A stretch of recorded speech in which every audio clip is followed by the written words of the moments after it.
Welcome to another episode of the Harder to Breathe podcast. I'm your host, Ryan Dusick. I was the founding drummer of Maroon 5, but I'm now a licensed therapist, author, and mental health advocate. With me, as always, is my co-host, Duck Maylard. How you doing, Duck?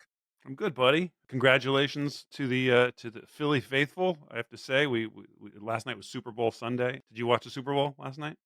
I did, kind of in a half-assed way. I was I Me was too. doing other stuff, I'm not really a but football guy, but congratulations to the Eagles and to the city of brotherly love. Um, I've always watched the Super Bowl just as part of like the ritual of America, and then also as a commercial actor. That's the holy grail. I was going to say that's the Super Bowl of commercials, but it literally is. literally. If you got a Super Bowl commercial, that was the highest echelon. It was like when you'd start auditioning in like October, November, you'd be like, this is going to be a Super Bowl spot. You get really excited, tell everybody to tune in. And it's funny. And actually, an interesting phenomenon occurred last night, and I wanted to tell you about it. So, are you familiar with the movie They Live, the John Carpenter Oh yeah, yeah, film? with Roddy With Rowdy Piper. Roddy Piper, yeah, Yeah, he finds a box of glasses that when he puts them on, he's able to see the secret coded messages that the aliens that have taken over our planet obey and consume and all right. that. For whatever reason, I feel like I was wearing those glasses last night and watching the Super Bowl because every commercial that was from whether it be Google or Chat GPT or Elon Musk's Starlink, and I just I feel like I saw through it all and realized like, oh, these are just all of our corporate overlords just telling us what we're going to be doing for the next. And even the game itself, football being somewhat hypocritical in their approach to brain health and things over the years, and even removing the end racism from the end zone this year from a basically a presidential mandate. Like I was very cynical watching the game last night, and it left me feeling very kind of hopeless and full of despair, more so than usual lately. And Mm, it was interesting, like, and I wanted to share it with you because it really felt awful. I mm, really couldn't enjoy it just for at face value. I kind of saw through everything. Like I said, like the John Carpenter glasses were on, and oh yeah. boy, it really was. It made it even less fun to watch. you know, I don't know. You've awoken to some realities. I You're do like I dare I wanted to stay away from red pill blue pill, but definitely the John Carpenter glasses is an apt metaphor too.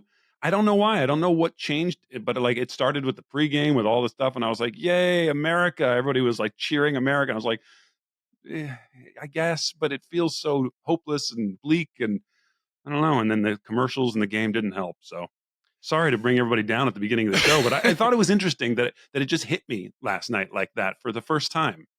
interesting. Yeah. Well, I'm glad that you did bring this up, and I'm kind of racking my brain right now how to spin this into a positive. Well, Uh, it doesn't have to be a well, positive, no, I but know, but I mean, look, we have to deal with the realities and deal with them, and even if they're hard realities, yeah, I mean, that's part of mental health is accepting reality and then dealing with it the best you can yeah. in whatever way you can productively. It doesn't help to run away from reality, right? You have No, to. no. I mean, So we've talked about this in the past that a a period of time where you just feel like you want to cocoon and sort of block everything out, and then it's time to get active and do things to make yourself and make the world better.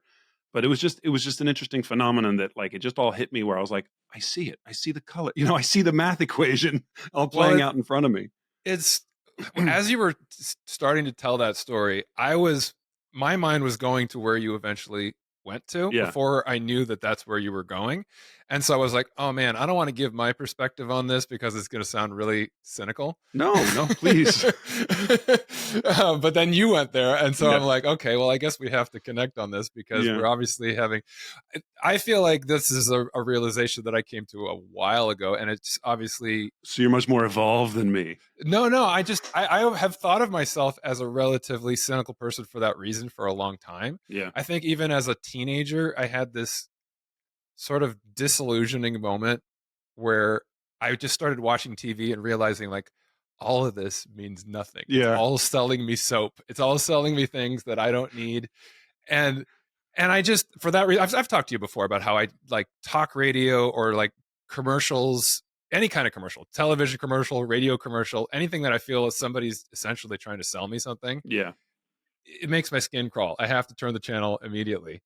And that's not to say that all entities that are selling things are bad entities. I mean, there's plenty of products out there that are valuable products and companies that are probably good companies, but it just gives me an icky feeling, especially as we enter a sort of time in history where you don't really know, not enter, we're in a time in history where we don't really know who we can trust a lot of the time, Yeah. you know? And so it's like, I have had this feeling for, I don't know, maybe within the last year, I would say, where oftentimes when I'm watching different forms of media, especially online, especially social media, I get this kind of icky feeling where I'm like, who is producing this stuff exactly? Yeah. What are they trying to do? What is the agenda here? Because I know it's not all good. And no matter how sincere or how well spoken the message is, it's been, written by an ad agency. It's been gone over by lawyers. It's, you know what I mean? Like there isn't an organic integrity to it. It's been parsed down to the last period. And so, like you Yeah. say, it's kind of an icky, like clinical feel that it's not real. It's not from the heart, you know? Yeah. And part of me, I hate that I have that reaction in some ways because I used to, love all the hype of an event like the Super Bowl Yeah. or like the Olympics. I used to love, you turn it on and there was this like tightly packaged presentation of like, Yeah. here's how much you have to care about this all American who fought so hard to Right. get to the Olympics and you're going to cheer for them now and root We for love you, them. Dan and Dave. Yeah, yeah. Oh, wow, that's going back. Hey, I'm old. But it's like now I always immediately feel like I'm being manipulated a little bit here. You're tugging on my heartstrings, and I'm like, what is the agenda exactly? And I can't escape that feeling that it's at the end of the day, you're just selling me something. And even worse in today's world, you never know what goes beyond What just nefarious, yeah, not goal. not just money making, but other whatever else. I don't know. Yeah. I'm not the most informed person to make a judgment about these things. I think it's about the way that we feel. We're both having the same Yeah. reaction to something that just feels a little Icky. shallow, yeah, like icky and kind of yeah, it was hard for me to put into words, and I think you articulated it better than I can, but I don't know. What do we do about that? How do we Well, and the great irony of it is that it's attached to this sporting event, which at its core, sports is sort of the thing that transcends all that. Because when you come down to it, no matter what you think about LeBron James as a marketing tool or as a activist or whatever, he's an incredible basketball player. And watching him go against Steph Curry, there's no agenda other than who can score more points. You know what I mean? right, So right. that's sort of always been the what I think is the essential draw of sports is that it's the modern day equivalent of two gladiators in the arena. It just comes down to who's stronger, who's faster, who's better. And so the irony of the Super Bowl sort of being, I don't want to say being tainted, so it's always having been this commercial event where the football is almost secondary, is kind of just a sad realization to me. Sports has always been an interesting. I know you're a huge sports fan, grew up a huge Dodgers fan. I told you, I've confided in you that I'm a huge Brooklyn Nets fan who they've had a really rough time. And we've had a really rough, when we were in New Jersey, I was a New Jersey Nets fan.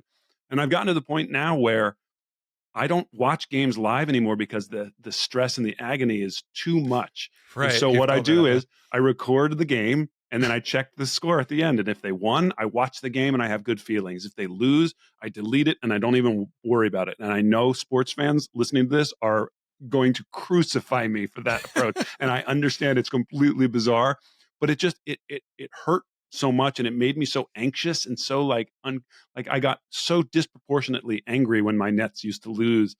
I broke a lot of furniture when I was like in my 20s. I kicked Oh things wow. and yeah, and it just wasn't fun. Same thing with golf. Like I used to be a club thrower when I played golf. Now Hmm. I'm like very zen about it and I'm just there to enjoy the day. But so sports for me, it's a tough thing to like reconcile that I want it to be this competition that just boils down to may the best man or woman win, but it was so stressful to me that I couldn't enjoy it. And so I think that helped combine with my realizations last night. It's really just it's a tough thing for me to deal with because, like I said, I love sports, but it makes me so angry. Do you have a similar reaction when watching sports, or is it just all enjoyable for you, even if your teams lose?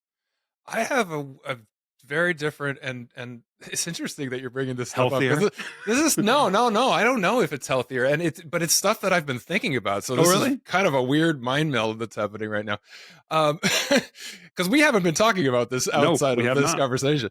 Yeah, no, sports was my life up until Right. about age 13, 14, around there. Like everything LA. I mean, the Dodgers, the Lakers, the Raiders, the Rams to a certain extent. But we had so much, and UCLA as well. We're a big Okay. UC family.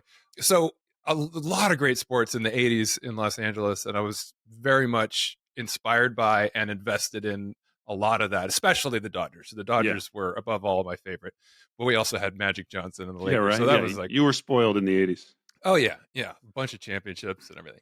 So that was great. And then I think what I was describing earlier in terms of this disillusioning moment in my life, I've talked on the show about my sort of existential perspective and Well, about you're a meaning grunge and kid. yeah, You yeah, don't trust authority and all that stuff. Yeah. but also just the existential angst of sort of the recognition of the meaninglessness of things and Hmm. the inevitability of death and how you deal with those anxieties. And no, but I feel like it's a fact of life that some of us talk about or feel in a very philosophical way. Some people feel it very emotional or just like a sort of vague feeling of anxiety, and some people It's don't feel it. dread. Dread, Yeah. right? But some people feel it, don't really feel it because they find something that is satisfying of that feeling, like religion or something else Hmm. that they really believe gives their life purpose, and they're able to, at least maybe it's on a surface level, maybe it's on a deeper level, they're able to avoid the dread that comes with sort of existential uncertainty at best. Yeah. And so sports for me has gone kind of a weird route in my mind because it's something I know had a lot of meaning for me a lot of my life. I took like a right turn at a certain point into music, and that became the most meaningful and purposeful and important thing in my life. And I kind of shoved sports aside. If I'm looking at my psychology about it, it's probably because I had injuries and it became a painful thing for me. Yeah. There's a parallel there between pitching and baseball and later the drums for me. And so I like kind of checked out for a while. And then when I left performance as a musician, I kind of returned to the Dodgers and I made a very conscious effort to make that meaningful and important to me again. I was like, oh, that was something from my youth that mattered. And I need something to care about. So I got to Right. get really invested in this again. But I've had this thing. I mean, every time Dodgers season comes around, I get really excited. I start watching during spring training and Yeah. everything. Pitchers and And then catchers. every year there's this feeling I hit like a month into the season where I'm like, none of this means anything. Like, why do I care about this at all? It has no Yeah. bearing on my life. It has no bearing. Like the outcome is just something that I choose to invest myself in or Right. choose to decide is meaningful. And then I kind of like have a conversation with myself and I go like, well, that's okay. You know, it's fine to care about something that doesn't really matter. And because the stakes are low, it's not like life and death. It's not like Hmm. war and peace. You know, you can enjoy this thing and get invested and root for something. But then it kind of takes away from what you're describing in terms of maybe being a little bit too invested. Right. Also comes with incredible elation when it does go well, That's true. right? There's higher highs and Not lower that lows. not that I would know as a Nets fan, but as a Yankee fan, I have Right. known very high highs and very low lows. Like your Dodgers beating the crap out of us in the World Series last year. Yeah, I chose not to rub that That's in. all right. Sorry.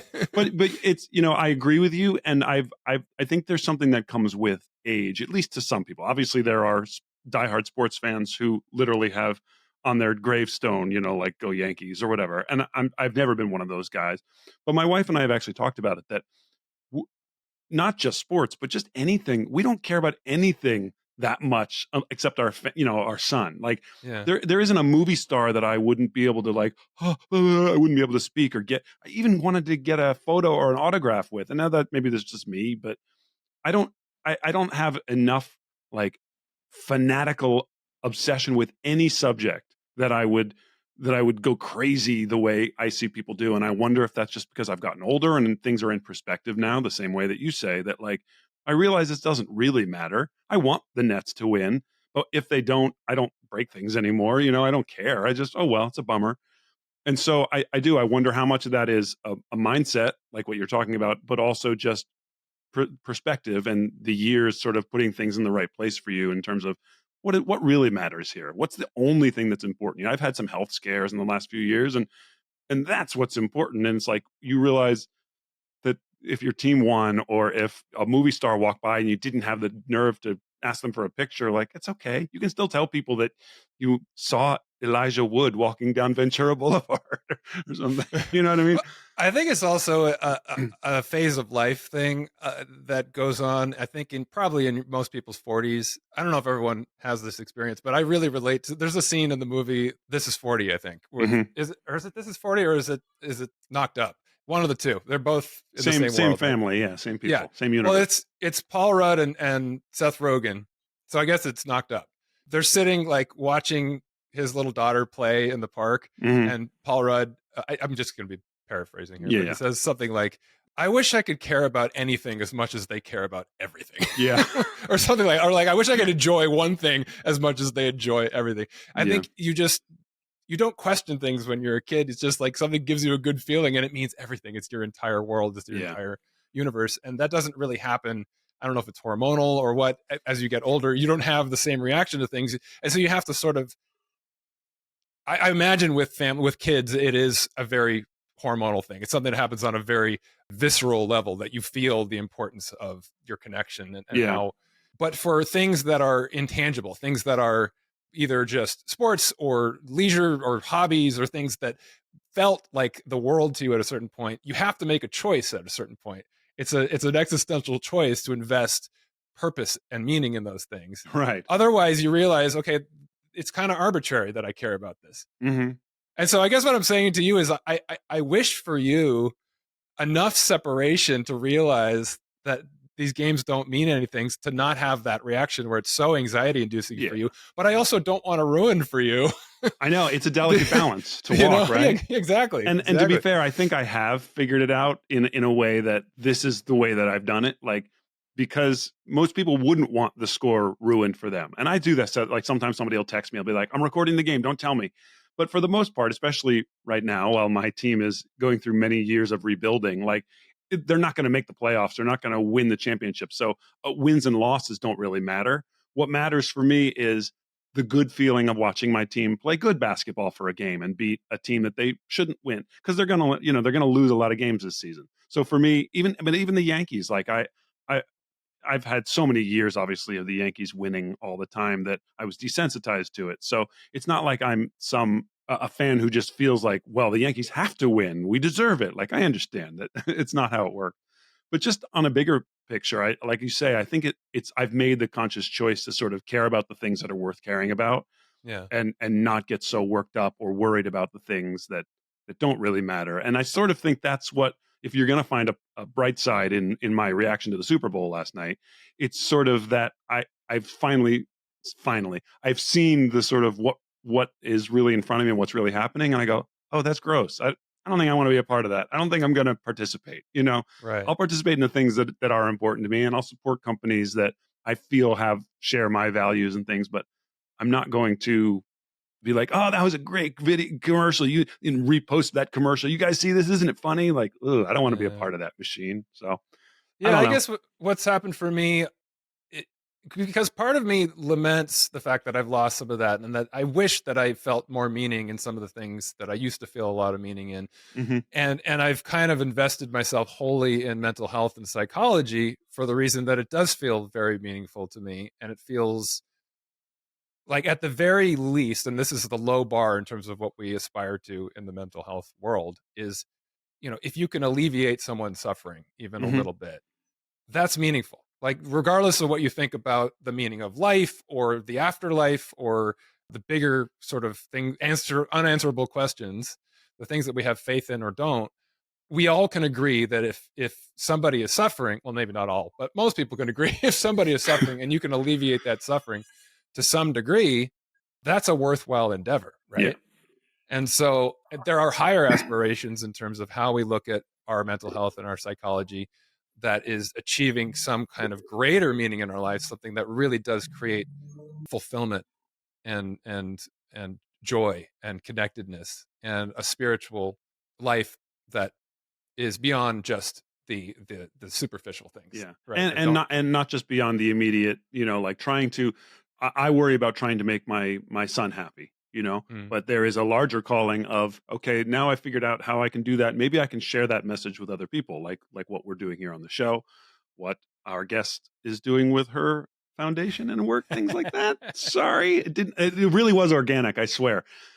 You know, but honestly, that our guest today, Mädchen Amick, wonderful actress, director, and advocate, had an experience in her life and saw the difficulty that she and her family had in trying to find resources and treatment for that issue, and decided to do something about it. And we're really excited to talk to her about that today because she started a foundation called the Don't Mind Me Foundation. But we'll talk all about it with our guest. But it's a great segue to talk about how, you know, there is something bigger for when you find a calling, when you find something that, like, hey, I can do something about this, not just for me but for society as a whole, and to lean into that the way Mädchen has is really admirable.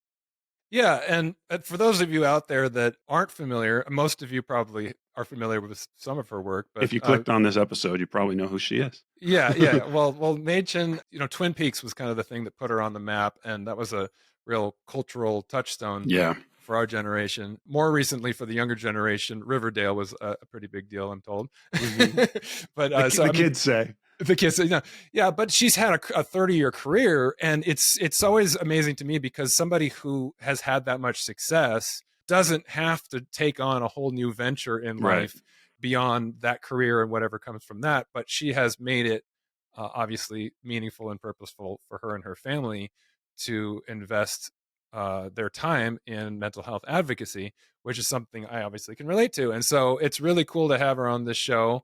I'm looking forward to this conversation. We haven't shot it yet, so we're just about to jump into the session with her. Anything else you want to say before we get started? No, well, yeah, actually, there is. I was thinking, you know, as always, we'd love to hear from you. So please drop us a line at harder to read the podcast at gmail.com. But also, you know, podcasts are a real word of mouth medium. So if you enjoy the show, if you think that there's people that you know that might benefit from hearing the show, spread the word. Tell a friend, tell 2 friends, tell 5 friends. Hey, this is a new show that I've been listening to that isn't just enjoyable and exciting and funny, but there's also a lot that can be learned from it. Spread the word. It'll help us out a lot because the shows, we're growing at a rate. We'd love to speed that up and just reach a wider audience. So spread the word. That's all. Well said. Thank you. All right. Without any further ado, here's our conversation with Mädchen Amick right here on the Harder to Breathe podcast.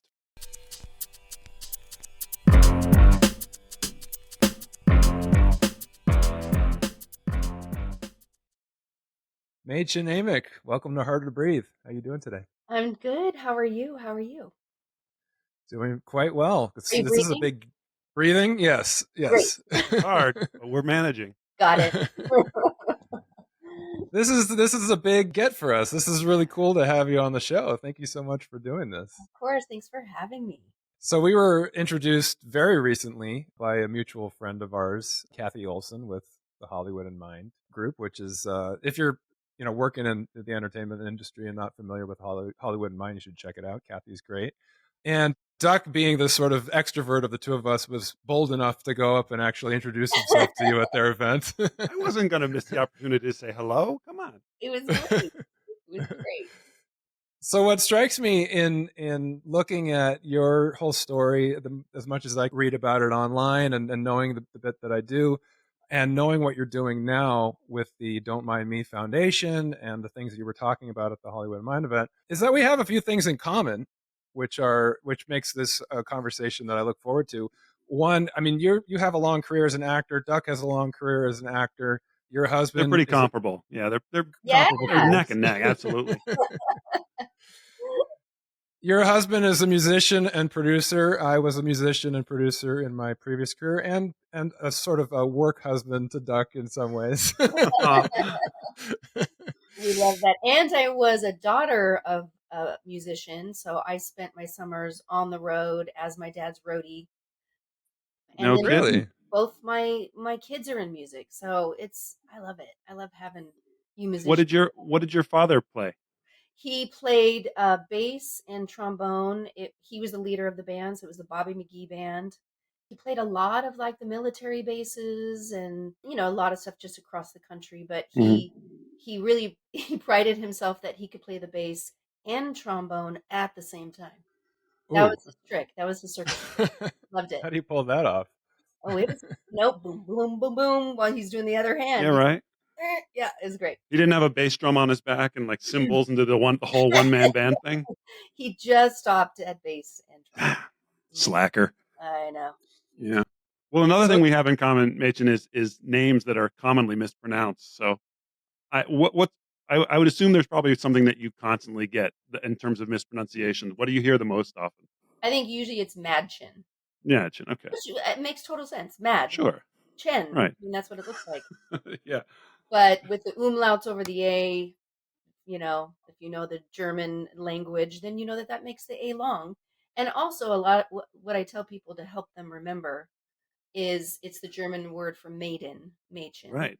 So little girl, I will be a little girl for the rest of my life, apparently. Perfect. So people in Germany cannot believe that my parents named me that because they're like, they named you Mädchen. They named Yeah. you girl. And I'm like, yeah, that's my parents.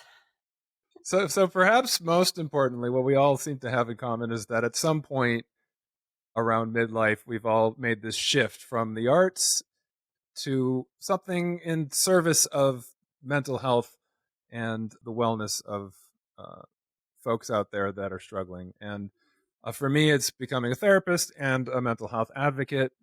Duck actually came to me and wanted to do this podcast before I even approached him, so he was thinking that way around the same time. And now that we get to know you, Machen, this is something you've been invested in for a while now, and because it's very personal to you. So I want to hear from you. What was it about your experience, your personal experience, your family experience, that led to this becoming such an important aspect of what you do now at this point in your life? Yeah. Well, so my husband and I, David, we have two kids, Sylvester and Mina, and we, as artists do, ended up moving to a lot of different cities all across the country, from Santa Barbara to Hawaii to New York to San Francisco. I mean, we were a Sounds little awful. Just try. terrible locations, man. Well, but then of course the kids can say like, "Oh, I never felt grounded anywhere," and Right. but then at the same time, then they're like, "No, it was actually a really great experience because they got Right. to see so many different cultures and people, and it made us a very tight knit family. We had each other's back no matter what, going into these new environments. So I think it we probably would have been very close anyway. That's the way we are. It's how we love each other, but we really did have to have each other's back. And so both kids went off to college. My son went off to UC Irvine on a track scholarship, very talented long jumper, sprinter. And then my daughter went off to Cornell, same thing. Go Ithaca. Oh, yeah? I'm Ithaca alum. I'm not Cornell. I wasn't cut out for the Ivy League, Okay, but okay. Ithaca still. Sure. You were up Yeah. there in the cold. Exact. That's right. Yes. And so she was a high level sprint hurdler, captain of her track team. And in my son's freshman year of college, he witnessed a really horrific death on campus, and he went to the boy's aid, and that boy ended up not surviving. And it was this trauma and this trigger that unlocked this predisposition to a mental illness that we did not know was in our family. And so we started navigating, just trying to help him, and it was such a hard uh journey because we didn't know where to start, we didn't know where to go. Once we were somewhere, we didn't even know sort of like the rules of engagement, like how you have to almost have certain words to say in order to have that insurance coverage. I mean, it was so much Oh to yeah. navigate, and all the while I'm continuing to have to work. So sometimes I'm traveling while my son's in the hospital, and my husband's having to handle everything that's going on there. And it was such a stressful time period, and I just was so compelled that whatever I learned, I had to pass on to the next family. I had to pass on to the next person coming through that needed help. I needed to share that knowledge that I was learning. And what I found was is sitting in those waiting rooms in the psychiatric hospital or the treatment center, and sitting there across from another family and starting to talk about our experience, and they're like, do you know about this? No, I didn't. Oh, thank you so much. Did you know about that? And I thought, okay, I got to take that experience, and since I am blessed to have a platform, I need to do that at a much higher level. And prior to that, I was a very reluctant celebrity. I just wanted to go to work. I loved the craft, and then I wanted to go home and raise my kids. I just did not like the fame part of it. Mm. But now all of a sudden I was like, huh, okay, now I can recognize that I have a platform and I can actually spread some awareness and erase the stigma. And this was, of course, all pre-pandemic. Mm-hmm. So I had worked with Glenn Close back on Damages, and I saw that she had started Bring Change to Mind. And I just reached out to her and I said, I love what you're doing. This is what I'm going through. If there's anything I can do to help. So she's like, I'm taking you up on it. So I became their first global ambassador. And so I started advocating a lot that way. And as a family, we started talking about one day we wanted to start our own foundation. And so it was always this little dream in the back of our minds. And it was 10 years exactly after my son's first diagnosis of bipolar disorder that he destabilized again and went into severe mania and psychosis. And here we were, like, back into the thick of it. Of course we were still navigating the whole time with psychiatrists and therapists and medications and all that, but now we were back in the urgent care part of mental Oh health, yeah. Mhm. and we saw that it was worse 10 years later. Mm. So we're like, okay, we got to do more. We got to do something about this. So right in the middle of the pandemic, in May of 2021, we founded Don't Mind Me as a family, and we have been continuously building it out with the four of us, very active in all of our experiences, our lived experience, wanting to make sure that every member of the family is heard, is taken care of. So that's what brought us to Don't Mind Me, and it was right in the middle of me doing Riverdale, and I started directing, and I was directing a feature film, and like as if I needed more on the plate. Right. I Mm. couldn't help myself because I would just be living in anger if I wasn't doing something about it. So Mm. even if it's just something little that we do every day, but we've been able to help people into primary mental health care treatment that can't afford it. They're underinsured, or they don't have the funds, so we provide a scholarship fund. And when I hear these people reach back out and say, "You saved my life, you gave me an avenue to find help," that right there just fills my heart and makes my year. It's like just helping that one person is so important. Well, the first thing that jumps out to me, and I just want to shout this out, is just the amazing family unit that you obviously have. That you guys all just jumped into action.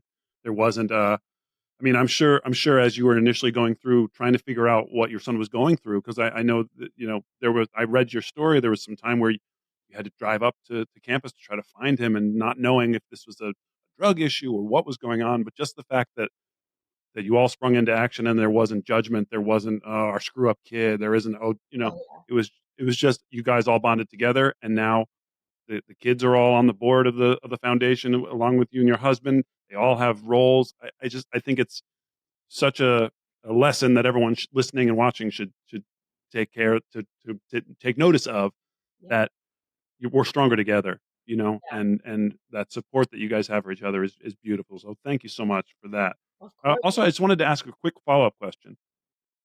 Is it typical that someone can have this underlying bipolar disorder without it ever? I mean, were there ever any symptoms or any episodes? I don't know what the proper terminology is, but like Yeah. growing up or anything like that that showed that might have been an issue, or is it just came out of this traumatic event that, like you said, was a trigger? It came out, people have asked that. A lot of people ask that, and I think a lot of parents ask that, like, was there any signs, Yeah, or they're worried, right. did I see some signs beforehand? And no, he was a happy-go-lucky kid. yeah, no signs whatsoever. I mean, he was such a great son, and so intelligent and charismatic, and same with our daughter. And so it just really was this incident. And from what I've learned, and obviously I'm not a professional, so don't quote me, but that when you have this underlying predisposition, it usually will come out eventually. So like Glenn Close's sister, Jessie Close, she wrote this incredible book, and which was one of the things that we really bonded with him over. And she was dealing with symptoms, but didn't recognize them as symptoms.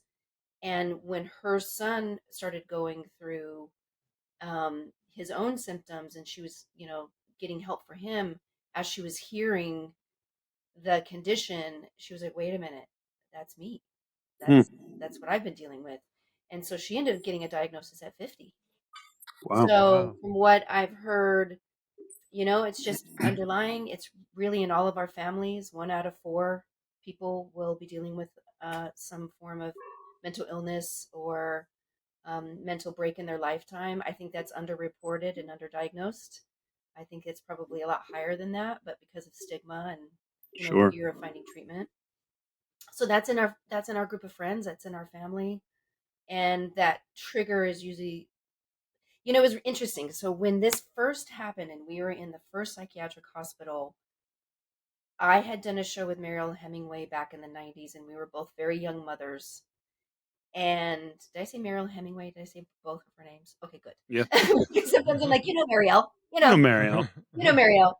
And I hadn't seen her in a really long time, and I had just coincidentally ran across her in the San Francisco airport. We were both, there on some connection, Ships and so passing in the night. yeah, and we exchanged numbers and said, let's keep in touch, of course. And so then here I was in the hospital, and she had just released her documentary, Running from Crazy, and it was all about her family, and how suicide has gone through her family, so many family members. And so I was sitting there, and I was like, I got to call Marielle. So I called her up, and I was like, this is what's happening. I don't know what to do. And she so easily explained to me in a way that I can understand it. And she said, you have to sort of understand that when you go through a traumatic event, it could be losing a loved one, somebody dies in your family, it could be a really emotional breakup with a partner, it could be a car accident, it could be anything. And she said that if you sort of think of your brain, that you have these sort of like in sync waves of your brain. And when a traumatic event happens, the brain just goes pew, pew, pew, pew, pew. And a healthy brain will eventually sync back up, where somebody who has an underlying mental illness or a chemical imbalance in their brain, it just can't quite sync back up, and it keeps trying to sync back up. So for like my son, when he goes into mania, he's got so much adrenaline and dopamine, that the body's trying to compensate. So he'll go on these, high manic episodes, and then the brain will have to like flood with those depressive chemicals to try to calm the the brain down. And this is what's creating those waves of bipolar disorder. And the way that she explained that, I was like, oh, okay, that gives me something tangible to picture and understand in a more sort of scientific and physical way, so I was so grateful for her sharing that, and always continuing to be there for me as a friend. How wonderful that you had a friend who had that language to be able to share with you, but also what a sad commentary that it took a non-professional Mhm. to explain it in a way that you could Yeah, grasp. that's a really good point. Yeah. That's a really good point. Yeah. And then also talking about like the substance use side of it and the Mhm. self-medicating. I think for a lot of families, it's really hard for them to navigate that. Again, another statistic is, I believe it's 7 out of 10 people dealing with a mental illness or dealing with substance use disorder are actually have an underlying mental illness, and so they're self-medicating. They don't even know they're reaching for something because they feel unbalanced, they feel unwell, and so, oh, I'm just, I'm so strung out. I need to calm down, and they reach for marijuana or vice versa, cocaine or alcohol. Mhm. And as we've kind of been exposed to, there's been a lot more talk about recovery and that tough love that you got to give as a family, and you got to put boundaries and this and that. And I'm sorry, but that goes out the window. Yes, there are some good, healthy boundaries to put up to make sure that you're taking care of yourself. But when someone's brain is unbalanced, you really can't rationalize and put up, these rules that you have to follow. Yeah. The brain is not functioning, it's not well. And so I think that that breaks up a lot of families. And I think that that then kind of estranges the person who's struggling from their family and from their support group. And I just want to encourage people to just really learn about what's going on in the brain, even with just addiction. That is mental health right there. But then also, any kind of diagnosis, you gotta be a little more understanding and forgiving, and just understand that when your loved one's saying that to you, when they're unbalanced, they're not meaning to say that, and don't Don't yeah, take it personally. don't take it personally. Yeah. Yeah, I want to chime in a little bit here, just because I have both personal and clinical experience with some of the things we're talking about, and the way that you laid a lot of that out was very helpful, I think, for people listening to this. I recently did a little reel on my Instagram about the topic of bipolar and how it's so misunderstood, and how the language matters, the ways that we talk about these things, because the public can be misinformed, and even people that are looking for answers a lot of times don't find it. And it's great that you and your family have. But I think for me, I've been sober for 8.5 years. That's what started my whole journey of recovery, and then going back to school to become a therapist. And I went to the Betty Ford Center in Rancho Mirage, which is, I know that's a neighborhood you're familiar with and Yep. work a lot in. Yeah. And it was very eye opening to me for some of the reasons you're describing in terms of co occurring disorders, because I went there thinking, well, I've got a drinking problem, and there's going to be a bunch of people here that have drug and alcohol problems. And then, of course, some people, that's the case. For me, once that cleared up, everything else got a lot easier. My anxiety improved, my depression improved, all these things. But some of the clients there didn't improve. And it Yeah. was clear that there was something else going on. And it was clear that the second they left here, they were going to run into problems again, because Yeah. the underlying issue hadn't been really addressed. And bipolar and schizophrenia, for instance, are unique to other mental health disorders in that they do usually come about all of a sudden in late teens or 20s Hmm. without any real indication of it before that. There can be family history, which is certainly a predisposition or indicator of it, but you don't have to have had any manic episodes or psychotic episodes or anything like that to all of a sudden develop it. And a lot of times, what does kick it off is some kind of trauma or some kind of trigger, like drug use, for instance. You just, somebody who's on that spectrum, who might be predisposed towards psychosis, takes a psychedelic or something, a stimulant that just floods them with dopamine or sends their brain into another, area that's not regulated so well. And then it kicks off the whole pattern of mania or psychosis or that type of thing. And then, yeah, it's very, even for a clinician who has a lot of experience, it can be very confusing, because you see this person in front of you who might not be making a lot of sense or having delusions, or is, and your question, well, have they just been up for days on drugs and they're having a psychotic event because of that? We won't really know until we get the drugs out of the way, and then you have to assess what's going on. So it's very complicated, it's very confusing for the families. I know that the people who are closest to the people that are struggling with these things, it's very painful, because you just want to help them, but you don't know how, and you don't even understand exactly what's going on. Yeah. And for us, he was self-medicating. So Mhm. it looked like addiction to us, so we kind of jumped in with all those rules and all those things you're supposed to do. Right. And when he went into the because the way that he was acting, he was in psychosis. We didn't know what that was at the time. We just knew, like, whoa. And we thought, oh my gosh, what did he take?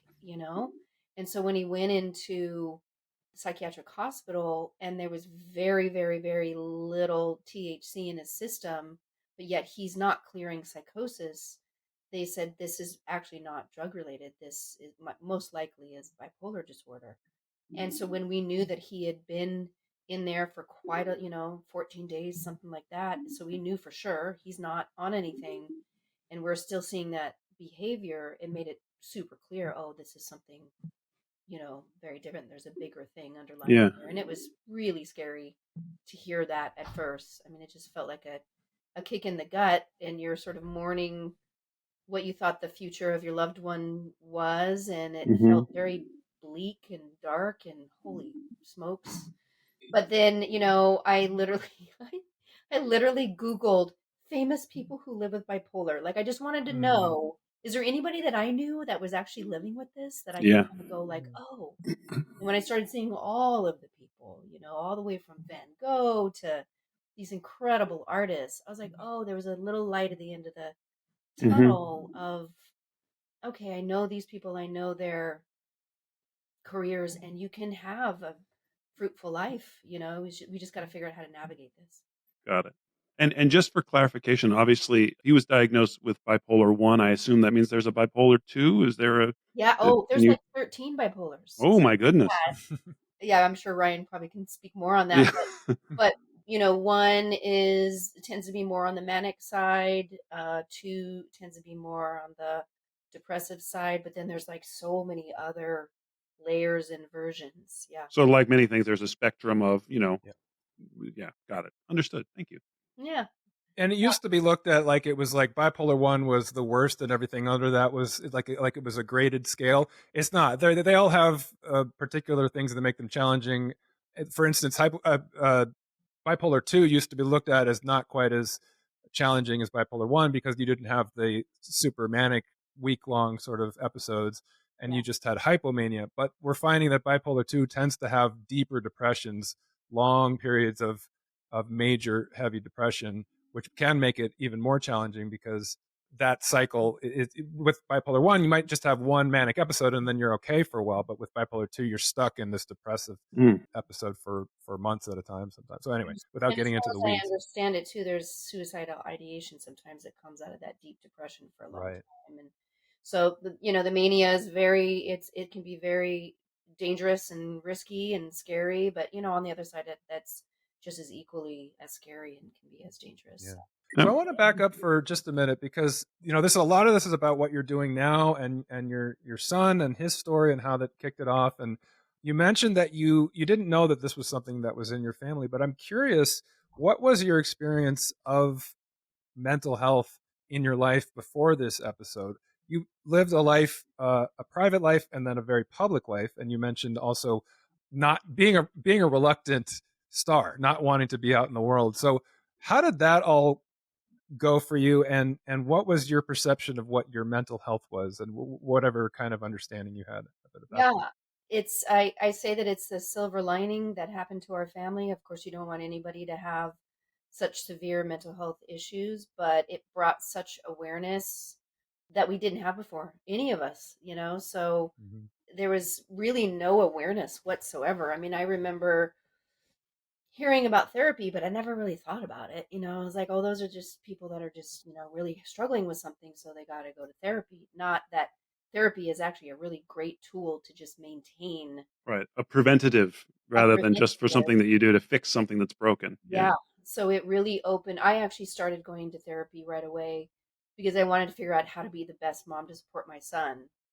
And Hmm. through therapy, learned, wow, there was a lot of stuff that I had been shoving away and not wanting to deal Hmm. with that started surfacing.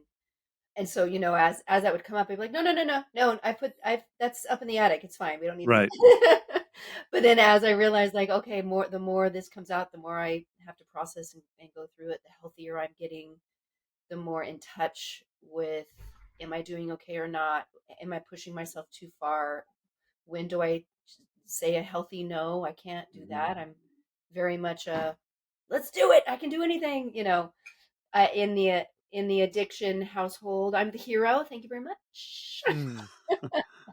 Save the I day. happened actually at Betty Ford. My son went to Betty Ford, the outpatient program, and they have a week family program, a week long family program, and it was very funny how they started. And they were like, do you have this type of personality and this? Do you tend to do this? And it all sounded so great. And I was like, yeah, that's me. And they're like, you're the hero. Here, come put on the cape. And I was like, yeah, that's right. And then you got to hear all of the, codependent behavior. It's not a good thing. It you're sounded so you're great. the problem. Uh, But then, speaking on mental health within the family, even beyond my own, you know, my tight family of my husband and my kids, as this was happening, doctors would ask, is there any mental illness in your family? And so my husband was adopted, so he doesn't know his Mm. side of the family. But on my side, I was asking my mom, and she was like, "No, I can't think of anything." And so I'd be like, "No, we don't know of any." And then like about 5 years had passed, and there was a lot of ebb and flow of the journey that we were on with our son. And there were good times, and then there were really challenging times. And she was right there with it, hearing about it and wanting to help. And so then, cut to 5 years later, I'm helping her move from one house to another place. And we're going through, and she had these, a lot of like really beautiful oil paintings. And she was basically sharing and saying, "Oh yeah, that's my Aunt Emily. She was a great painter. And that's my Aunt Lorraine. And Aunt Lorraine was a much better painter, but I didn't really know her." And I was like, "Oh, well, why didn't you know her?" And she said, "Oh, she lived her entire life in a mental institution." And I was like, "So, Mom." Forgot to mention that one, Mom. Yeah, when I was asking about mental illness in our family, and she went, "Oh, I didn't even think of it." And that was kind of just exactly the crux of the problem is we sweep it We under the don't think of it. rug. Yeah. We don't want to talk about it. It's something shameful. And even when my mom was faced with another family member struggling, she didn't even think about it because it had been so tucked away. So we want to talk We about it. talked about the. Sorry, I'm sorry, Machen. Go ahead, finish. Oh no, I was just going to say that that's why we just want to be open and talk about it. Yeah. Well, we talked about the importance of that family system and the family support that you obviously have for your son. I'm curious, just because in looking back on your story, you convinced your parents to let you move to Los Angeles at 16 to pursue an acting modeling career. Were they supportive of that? Was there the same support that you give to your family from them, or was there more of like were there issues there that came up, or did you always have that kind of familial support, and that's where that came from for you? Yeah, no, I very much had support from both my mom and my dad. They split when I was 2, and my mom remarried and was with someone for 40 something years. Mm. So he was my stepdad, and he was super supportive as well. But I went to them at 14 with a very laid out, mapped out plan. So this is what I want to do. This is what it's going to take to do it. I Sounds like need to Ryan. move to Los Angeles. I need to be emancipated Oh, wow. because, elite models have said that they'll represent me if I come back at 16 emancipated. And I've got this commercial agent that says that they'll represent me. So I think that they knew that there wasn't a choice, that they had to say yes. Yeah. Because they said that, I was very mature and this was not just some flighty idea. Like they Mhm. knew I was really serious about it. And yeah, and they supported me, and they came with me to the judge to get emancipated and said that they approved of it and understood why it needed to happen. And so yeah, Wow. I had that support, so I think that's moved on. And my husband as well, he had an incredible mother and father that were super supportive to him too, so it's trickled down through the Yeah. generations. Well, let's talk about that career because Ryan mentioned, you going from relative obscurity to suddenly being thrust upon the world stage. I mean, we can talk about the job we're all talking about is, of course, you and Dweezil Zappa's video for "My Guitar Wants to Kill Your Mama." Yes. Just the one that really Oh, pushed you over the top. yeah, it's never been as high as that. Right. It's all downhill from Yeah, there. for sure. I'm a big Dweezil fan, by the way. No. We're talking about Twin Peaks, of course, and it gives us a great excuse and opportunity to talk about the lovely David Lynch, who I know that you're obviously a huge fan of, but an advocate for the work that he did with Transcendental Meditation, things like that. I want to get into all that, but just because I'm so curious as an actor, I want to know about that experience, that job, how that came to be, what a David Lynch audition is like. Right? Just knowing what a David Lynch movie and TV show is like, I imagine the audition has to be unique in its own way as well. Can you Yeah. talk a little bit about that experience, and then to piggyback on Ryan's question, what that was like to suddenly be on the most talked about show in the world, and things like that, what that felt like from a mental health standpoint. Oh, yeah. So I had moved. to LA at 16. I started modeling a lot. I was in a lot of music videos, as you mentioned, commercials, and all the while always auditioning for film and television. And at that point, I had done this very odd little sleeper hit that didn't like become anything. It was this weird little fan base. It was called yeah, The Borrower. So he cuts your head off and then puts the head on and then can live a little bit longer until he goes and finds a new head. And so, it would go through different people, it would go through dogs. I mean, it really didn't matter as long as you were alive. Yeah, so that happened. That was the first feature film I did, and then I was doing simultaneously. I was doing the pilot for Baywatch, as well as a guest part on Star Trek: The Next Generation. Mm-hmm. And Baywatch was like, we really want to actually bring you back after the pilot. And at the time, I was playing this very like Fatal Attraction character where I was obsessed with Parker Stevens and I wanted to kill his wife and this whole thing. And I'm like carted off to the insane asylum. So and we're like, we really want you to come back when the show's picked up because it's going to be picked up. And I was like, how? And No one's gonna watch this show. and they were like, yeah, you'd come back as a lifeguard in a bikini. And I was like, what? No, that makes absolutely no sense. But at the same time, I had this audition for David Lynch is doing a TV show. So actually, I was in the middle of filming and I was like super late for the audition because we were going really long on set. I was like, oh my gosh, they're probably going to leave. And I went in front of David and I read with Eric DeRay, and I think I read for Lara Flynn's part, Donna Hayward.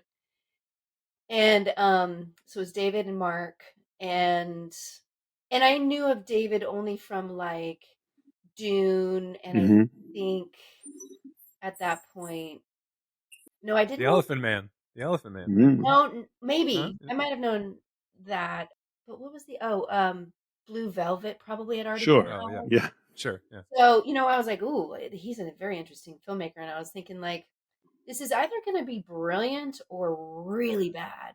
It's going to like crash and burn. But anyway, so I met and I read, and just right there in the room, David said, do you want to do a TV show with me? And I was like, yeah. And he was like, okay. And I was like, so I left and I went, I haven't been in this industry long, but I think I just got the job. Meanwhile, you're walking past actresses in the waiting room holding logs. I think this is going to be on the weird end. Yeah, sure. But what I didn't know until actually the show had come out, I think it was like a 5-year anniversary. Whenever that first box set came out, they were doing a lot of behind the scenes interviews, and so I participated in it. And I was just watching all. I was like, oh, let's watch everybody's interview. And Mark Frost had said that they knew that they wanted to cast me, but there wasn't a role I was right for. So they ended up writing Shelley Johnson for me, and I never knew that. Wow. Yeah, I didn't know that until I saw that. I was like, oh, that's cool. That's a good feeling, huh? Yeah. Yeah. In the middle of all that, when it became the sort of cultural phenomenon that it did, were you aware of the impact that it had on its audience? Were you sort of at the eye of the storm? I know that for me, because I was in the band Maroon 5 when we blew up, and right at the eye of the storm, and in some ways I feel like I didn't really experience what the culture was experiencing in terms of the songs being on the radio constantly and on MTV and VH1. It was like we were in our little bubble on the road and having our own little experience. Was it like that, or were you part of the world experiencing it as we were? It was kind of a little bit of everything. It was definitely surreal, and I think that's the eye of the storm part. It felt very surreal, like you're kind of watching it from a distance. So we filmed it. It was a mid-season replacement, which usually means that they don't believe in you and they're just going to replace something else with you and burn you off. They, I don't know what executives didn't get it. So I'm not naming names. I know there were some people that were like rooting for it, and there was a lot of people that were like, what the? And they didn't like that they couldn't control David, because studio notes, network notes, you have to take them very seriously and you have to execute what they're saying. And he doesn't work that way. So they were really mad at our show. So they put us on opposite Cheers, the premiere of Cheers for that season. And Cheers was massive hit. So having the premiere of the next season of Cheers was like, everybody's going to be watching it. So they put us opposite that to just get rid of us. Yeah. And so, it was a little bit of like, I didn't really know enough to know what the mid-season replacement meant. I just was kind of rolling with it. But all of a sudden, we started, being flown all over the place, going on Phil Donahue and Oprah Winfrey, and like all of these huge Cover of Rolling Stone. Yeah. Rolling Stone. I know. I'm really proud of that one. That's coveted. We were the first actors on Rolling Stone. We were Really? What? non-musician, yeah. But going to New York and going to the upfronts and just like massive fans, just frenzied fans, was bizarre. Was hard for me to sort of take in, even though I really wanted this career and I dreamt of being, a Hollywood star. All of a sudden I was like, holy, is this what it is? Because I don't know if I can do it.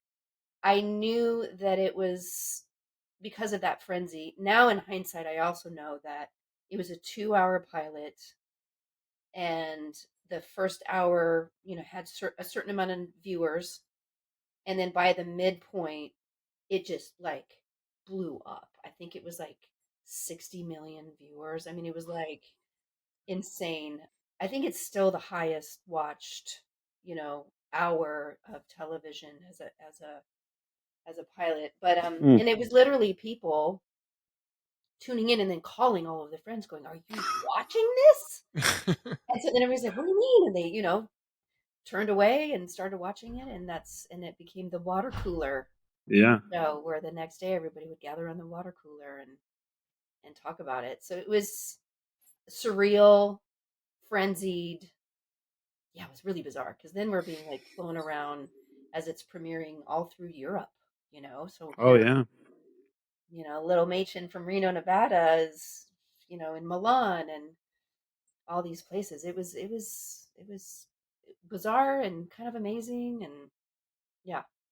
So what made you retreat from all of that? You said you just wanted to keep your head down and do the work. You didn't want to be, you were reluctant to be the star out in the public. What was it about it? How did you deal with that? It was very scary for me, the way that people would come up to me. Fans would come up. Now I have a great relationship with my fans, and I really understand where they're coming from, and I know that it's always out of love, even if it's like super excited. But at the time I was just like, woo, because they just would like pop up. There was also, I won't give the name of the organization because I don't want to give them any credit, but there was an organization that I had a lot of death threats because my husband is black, and we were Ah. on red carpets and I became the target. So there was a lot of scary stuff happening there. And this is before like the DMV was so careful about releasing records. And so, I mean, they were doing things like putting a fake name on my car registration to show how close they could get to me. And so it was sort of like this frenzied fan stuff that I thought was really sweet but intense. And then there was the scary side. Yeah. So it just really made me just want to go to work and go home and stay private as much as I could. And was your relationship with David at that point? Because I know you talked a little bit about at Hollywood in Mind and what an impact he had on you in terms of dealing with the stress with your family and stuff, and helping you get into transcendental meditation. Something I want to ask about because I know zero about it, Yeah, but I know that those who do it swear by it.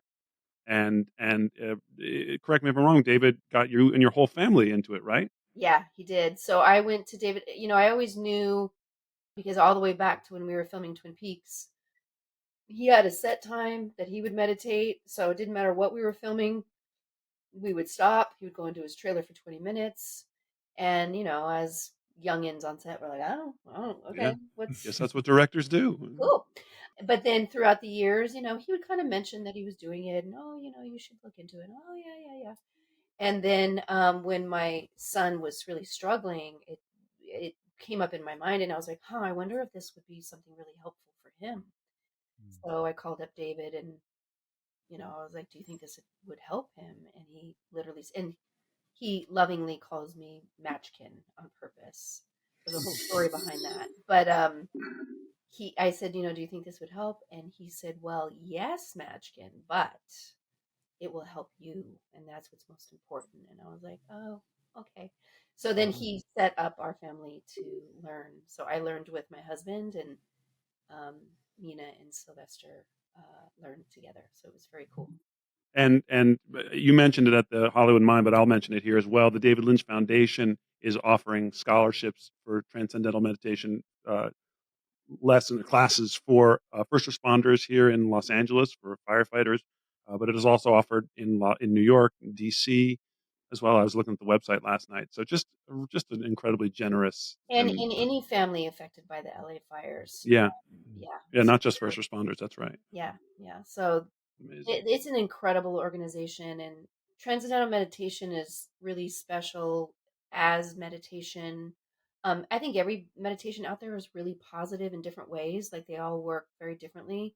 Transcendental Meditation is the only meditation that it actually lights up the entire brain. So the entire brain is being flooded with so much healing. So it's just a great tool for your mental health because once you learn it, you have that tool for the rest of your life, Yeah, and you have check-ins with your teacher or maybe the organization that you went through, and what they should be doing, and at least what David Lynch Foundation does is you will have check-ins with your teacher for life at no cost. Like, you go through, wow. you learn it, and then you just can do little refreshers here and there to just make sure you're staying on track and make sure that your mantra is still working for you and what you're needing at the time. I've always worried that my mind is too for meditation. Like I'm never able to shut my mind down enough. Well, that's Uh, what's great about That's me. yeah, that's what's great about transcendental meditation. So, it's not a meditation that you're supposed to quiet the mind. yeah, So, your mind will naturally start going through your grocery list and you're this and right. you're that and you're that. And they say that's exactly what your mind's supposed to do. And so just when you catch yourself doing that, you go back to your mantra, Hmm. and then eventually you will slip in and your mind will quiet eventually, but you don't fight it. You don't go like, oh, I got to clear my mind. And Yeah. sometimes your mind stays active the whole time, and that's what your mind needed. Ryan, did you ever meditate in any form? Yeah, and actually, I think transcendental meditation, which my parents used to do when I was a kid, I don't remember them doing it recently, but for some reason, as a kid, have memories. Maybe it was kind of like a '70s thing that a lot of people were doing, and they were part of that trend. But Yeah, for me, mindfulness meditation is similar in that way. And I had people tell me that I would say I feel like my mind I can't really concentrate well enough to focus on meditation for very long. And people would say, well, that just means you really need to do it, yeah, right? And then I when I realized what it was, I think those two types of meditation, they sort of embrace acceptance of everything that your mind is doing, everything that's happening in the present moment. You don't push it away, because the more you push it away, it comes back that much stronger, that thing that you yeah, pushed away, right? So yeah. you accept it, you let it happen, and you watch it just sort of float by like a cloud, and just keep gently bringing your attention. In the case of transcendental meditation, back to the mantra. In the case of mindfulness, either back to your breath or some other kind of anchor that you can keep refocusing your attention, but gently, with kindness and compassion for yourself. Eventually, it gets easier. It's like a muscle. You strengthen that ability to refocus your attention on the thing that brings you peace. My son really likes mindful meditation as well. It works really well for Okay. him. Yeah. What do you find it does for you? If I can ask for just specific sort of like, when do you find yourself using it the most, and the moments of highest stress, or do you do it as sort of a daily ritual to kind of keep things in check? What do you get out of it? Yeah. Just staying consistent with the 20 minutes in the morning. So, I wake up and just sit up in bed and do my first 20 minutes in the morning. And that's one of the great things too that they explain to you is if you fall back asleep, then you needed to go back to sleep. Hmm. So that happens a lot actually, Yeah. because as soon as I start to, wake, especially right now because we have our big fundraising gala coming up. So of course Mhm. my mind has all these super important checklists and it just starts racing. And so doing the meditation just like anchors me and kind of just it really gets your mind going for the day. I just feel like I focus a lot better when I stay consistent with it. And then the one that I have a hard time with, but I'm then supposed to do one in the mid afternoon. And a lot of times, what that one will do is actually give you some energy for the rest of your day to get through that. Hmm. So when you have that kind of lull where you're starting to get really Sure. tired, but you've got so much more to do, that's when you're supposed to just step away for 20 minutes and do your second 20 minutes. I am guilty in that sometimes I just forget to do it because I'm so busy with stuff. But I know that, when I do it, I feel so much better. Well, see, I try to tell my wife I'm not sleeping in. I'm meditating, and my Right. body's telling me I need more sleep. That's all. Yeah. Yeah. Got So we've come full circle back to your foundation, and I want to hear about.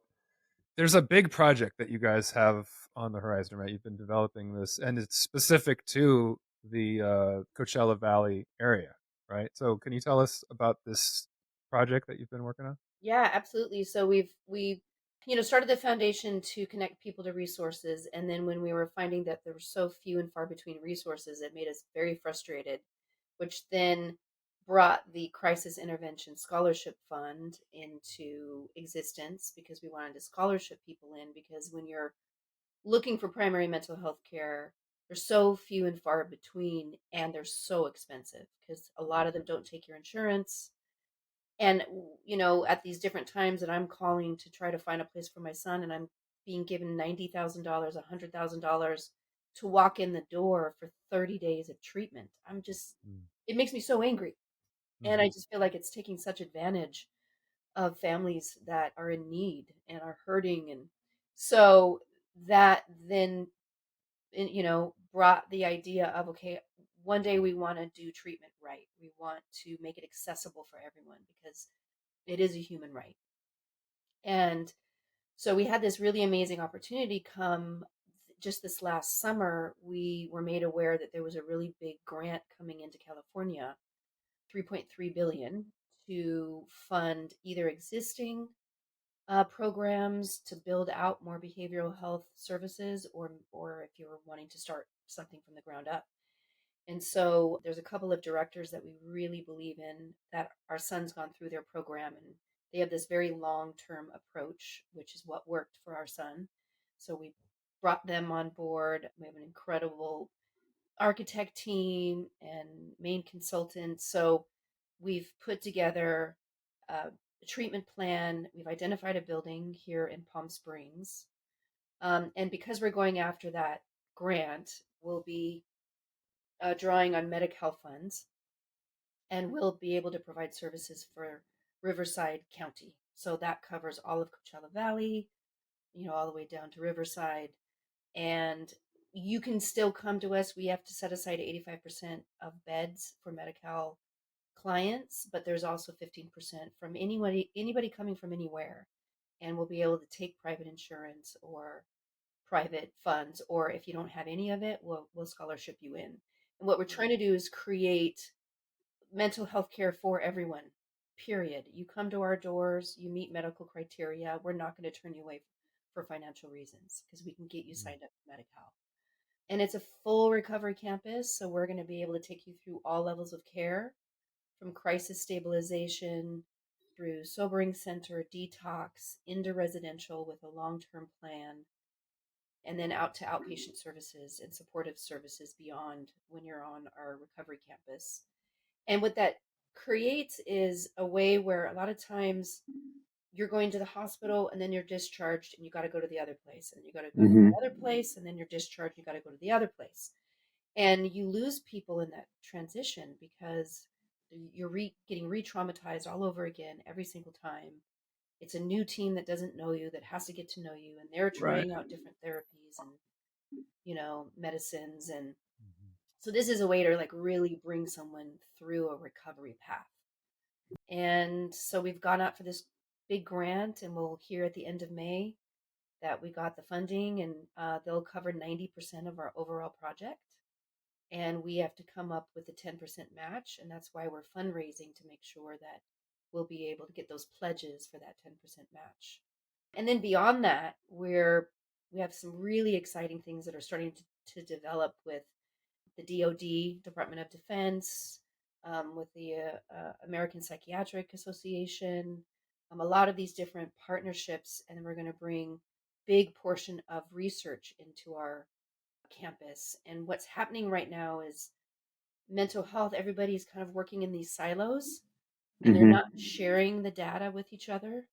So we'll be able to treat over 460 people at a time on our campus through all those levels of care. So we're this really unique, large population of people to really see, okay, what's helping for depression, what's helping for bipolar or schizophrenia, and then really build those services around them to be holistic. And nutritional education, what's the inflammation in your body and how that's translating to mental health, your gut health, how that's a huge portion of our mental Yeah. health. So I'm really passionate and excited about it. Yeah. And you know what? Whether we get this grant or not, we are going to stand up this facility one way or another. But that's just what we're going for right now. It's I mean, I wanna just shout it out because you gave us some literature on it, and it just looks amazing. It's first of all, it's gonna be called the uh, recovery mental health recovery of Palm Springs, right? Yes. Yep.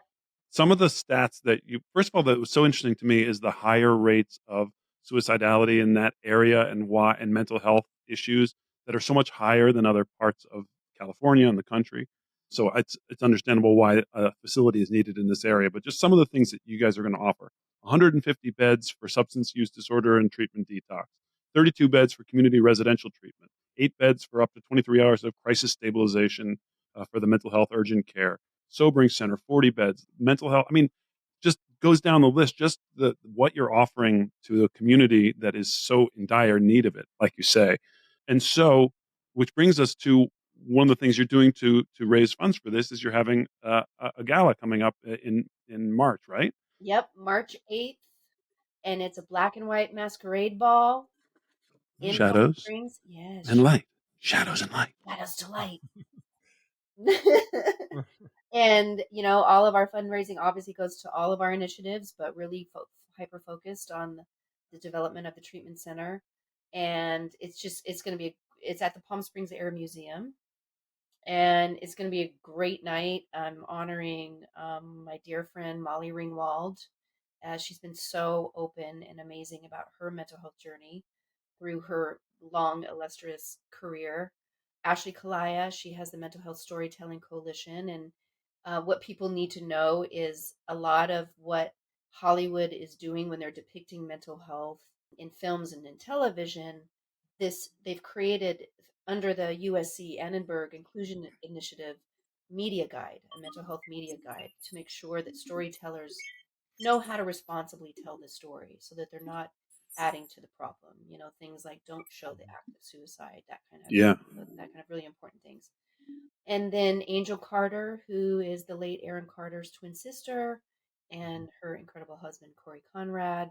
We're recognizing them because they're doing such great supportive work, turning their tragic story into something good to help somebody else. And then we've got some star-studded presenters: Lance Bass, KJ Appa, Jolie Fisher. And then I'm wrangling my Twin Peaks Yeah, castmates. I saw this. I want to know what this is. You say a performance by the Twin Peaks cast. What is this? Are we doing a musical number? Yeah.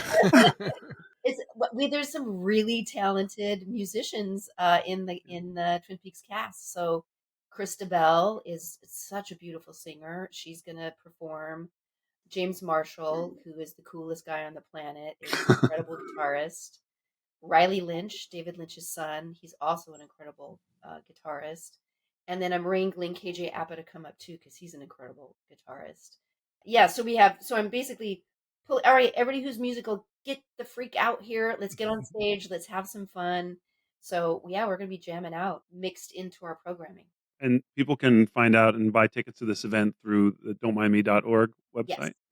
Yep. We have the ticket link to the gala right on the homepage, but come check out our website and see all the stuff that we're up to. But yeah, that's important right now, and it's an exciting, really fun event that we have every year. It's amazing. When you were talking about this center that you're trying to build, the word that kept popping into my mind was comprehensive. Mm, It's just Mm-hmm. it's something that's so needed and so lacking, and not just in the mental health world, but in terms of our medical care in general. So infrequently can we find the help that we need all in one place, yes. and for the kind of disorders that you're talking about, especially for people struggling with some of this stuff, to be able to go and know, because this is such a long road for so many families. I've heard this story so many times that it takes sometimes decades to find the right kind Oh of yeah. care, the right diagnosis, the right kind of care, the right medication, whatever it may be, and to stabilize. And then sometimes there's relapse, and that's part of the whole long journey of this thing. And so to know that you're going to a place that you're going to get the care that you need and find it, and it's going to be within a certain amount of time that you're staying there, like that is the future of this kind of care for the public. And so for you to be a part of that, I really admire it. I thank you for this work of advocacy that you and your Thank you. family are doing, and I look forward to seeing how it goes. Thank you. Yeah, the comprehensive is a perfect way. I'm going to add that to our.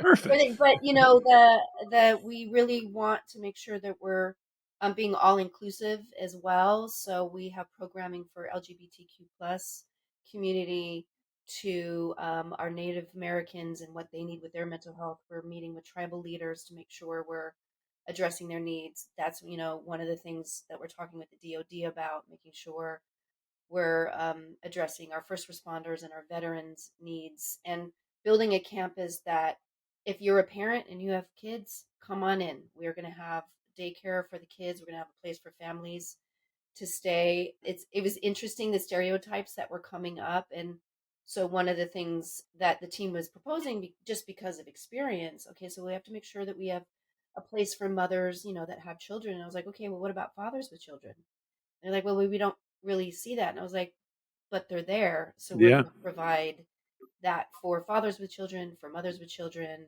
If you have a pet, a lot of times you don't go find help because they're your only family member. Mm-hmm. And a lot of places don't take pets. So we're going to be able to have a little pet hotel. So we're just making sure that we're really just taking care of everyone and be comprehensive, all inclusive. And I feel like so many things that are happening with addiction, with the unhoused, at the heart of it is mental health. And so Mm-hmm. being able to be part of the solution, with this new mandate of if you don't go somewhere, you can be arrested. You're not allowed to Yeah. be on the streets.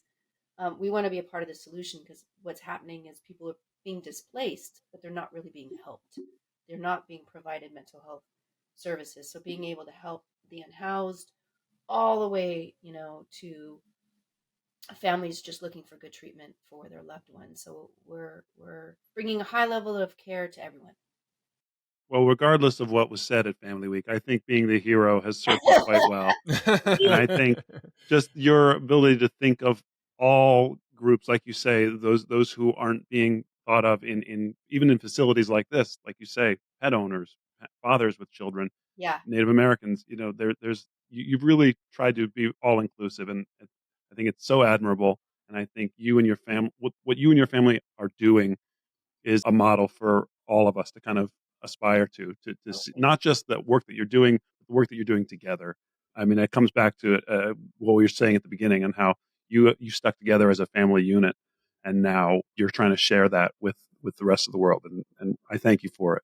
thank you. I really appreciate Yeah. that. And we chose Coachella Valley because it's known to be a valley of recovery, and Hmm. yet there's no primary mental health here on a long term residential level.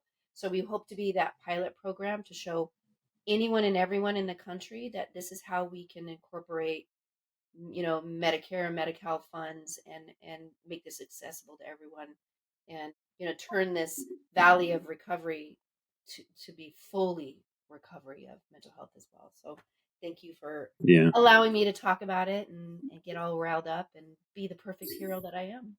So please go to don'tmindme.org. You can find out about the scholarships that Machen was talking about for treatment, as well as the fundraiser, any other resources that are listed on the website as well. I mean, there's a ton. I was looking at it last night, and there's a bunch of information on there. So please check it out. Please contribute what you can.